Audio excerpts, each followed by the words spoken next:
जिब्रान नासिर की अहलिया मंशा पाशा ने शौहर के मुबैना अगवा पर अंतराज मुकदमा की दरख्वास्त जमा करा दी। पुलिस के मुताबिक जिब्रान नासिर की अहलिया मंशा पाशा ने दरख्वास्त क्लिफ्टन थाने में जमा कराई है। मंशा पाशा ने दरख्वास्त में मौक़िफ़ इख्तियार किया है कि डिफेंस फेज़ 5 के करीब से गुजरते हुए हमारी गाड़ी सफ़ेद डबल कैबिन से टकराई।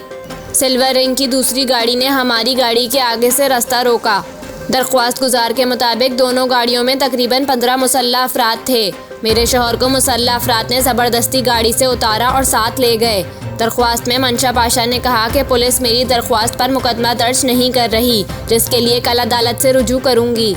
दूसरी जानिब SSP साउथ असद रज़ा का कहना है कि जिब्रान नासिर से मुताल्लिक दरख्वास्त मौसूल हुई है। क्लिफ्टन थाने में अगवा की दिफा के तहत मंशा पाशा की मदियत में मुकदमा दर्ज किया जा रहा है।